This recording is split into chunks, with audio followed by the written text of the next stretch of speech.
बाचते भसुर मारवा में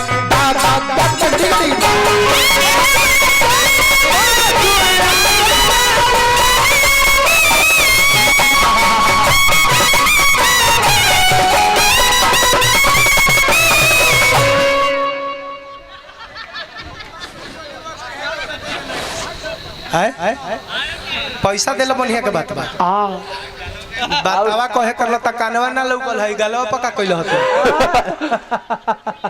अरे मर देते नहीं यूट्यूब लागल बा लोग देखी त का कही लेकिन लयदार के ई काम हो लयदार बारे उ गीत में रम गइल बाड़े उ काने में अपने जाना सोचले कि कहत नहीं लेकिन कहा गल उनका से हे ही प उ हे करे के कान बूझ के कहत है 101 रुपया का पुरस्कार दुल्हे सरकार के भाई साहब के माध्यम से। अच्छा भाई साहब वहाँ के भसुर जी बने नो तो देखिए बड़ा सुंदर नेगरुआ देता नहीं ऐसे बड़ के खुशी ऐसे बड़का लयदार हमरा कोई लौकत नहीं है सखी लोग गावेला का गावेला हमारा मारा आने कृष्ण जी के फोटो है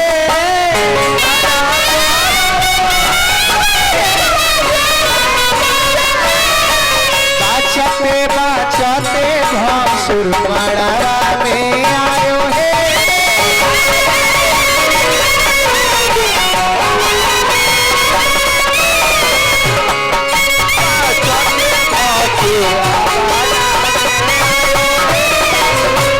सोनेलाल जी के माध्यम से देखी पुरस्कार मिलल बा हमरो दुल्हे राजा के भाई जी सोनेलाल भैया हमरो के देहने नृत्य अंगनो के देहने राउरो फर्ज बनता काहे से कि इहो रोल में बाड़ी कि ना तो इनको राउर फर्ज बनता देवे के तो टन से भेजा दी कि भवन से निभाव करे लागस।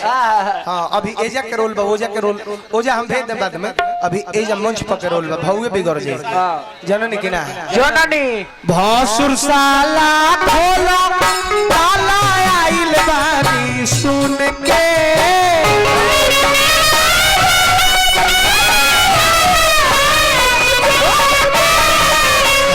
साला खोला ताला आइल बानी सुन के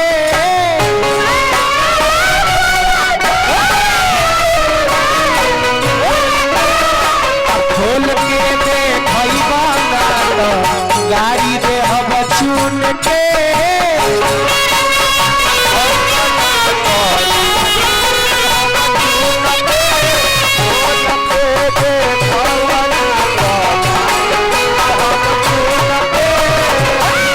गाड़ी दे हम चुन के बहिनिया ले बाबा बीन के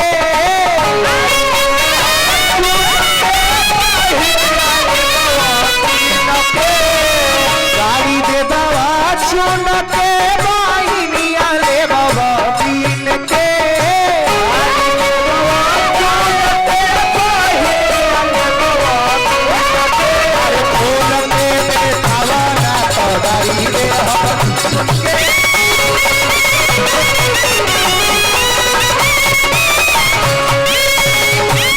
बड़ा भसुर जी के गड़िया वेला लोग सखी लोग कहलो कि अछत भी आइल चढ़ावे के फाक गइले भसुर अरे माई मारावा में खोज भइल चोर पकड़ा गइले भसुर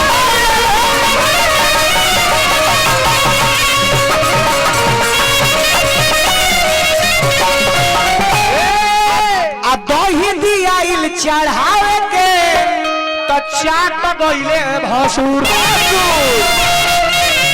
अरे भाई मारावा में खोज भइल दही चाटा ना आइले भसुर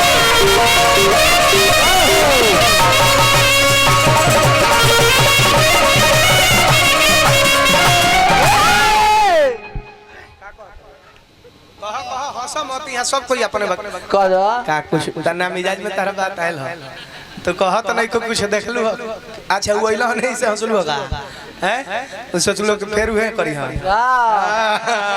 कम नहीं खो बाप देखता 2100 रुपया फिर पुरस्कार हमनी के भेजौले बने दिल से हार्दिक अभिनंदन करब हम भगवान के कृपा बनल हो भोलानाथ बना के राखस गहना चढ़ेला आ गहना चढ़ला के बाद में बेटी के नहवावन कइल जाला। कोई जाला कैसे कि बेटी भौसुर से छुआ ली तो एकरा बाद नहवावन होला। आजकल फैशन हो गइल लोग बेटी के साझे ही नहवा देता। हां जी शरद गरम लागे के चलते, लेकिन नियम ही नहीं के कहत। नियम ई कहता कि बेटी जब भौसुर से छुआइल बड़ी एकरा बादे उनकर स्नान धोआन होके बेटी के नहवावन होता। देखी कितना सुंदर बेटी अपना बाप से सवाल करो तारी गनवे में रुआ लोग के सुने के मिले।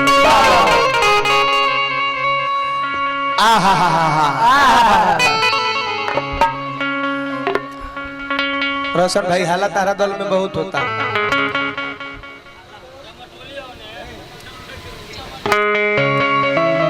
हालत तारा दल में तनी कंट्रोल करो, बहुत हल्ला होता।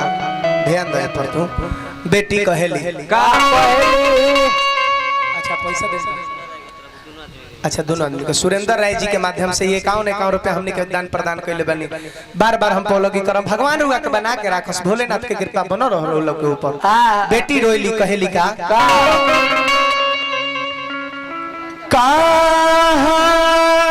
बाटे लोटवाए पापा कहाँ बाटे हो डोरिया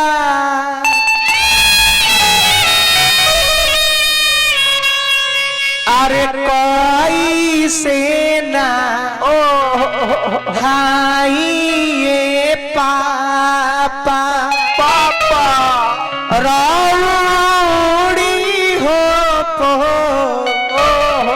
खरिया। बाबूजी कहल कि ओही जे बाटे लोटवा हो बेटी, ओही जे बाटे हो डोरिया। अरे जला दीना हालाए बेटी हमारी हो तो खरिया। पहली कला की कौमे बहो कौन बुझाता हमारा। सखी लोग कहला कि साबुन भी तैयार है, शैम्पू भी तैयार है, भी तैयार है, शैम्पू भी तैयार है। आज जल्दी से नहा लो बेटी जाना ससुराल है।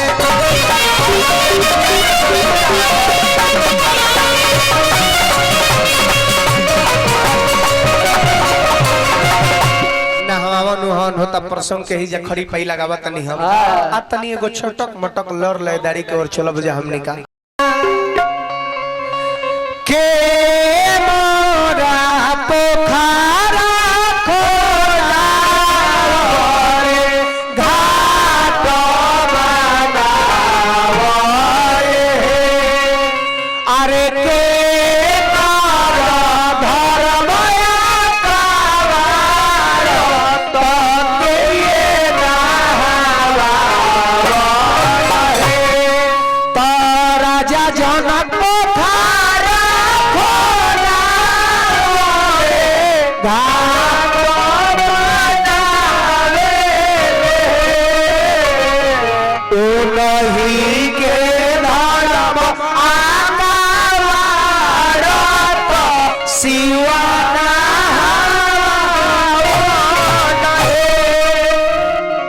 लेकिन आई अब एगो सैड सॉन्ग के मूड मिजाज हमार बनत।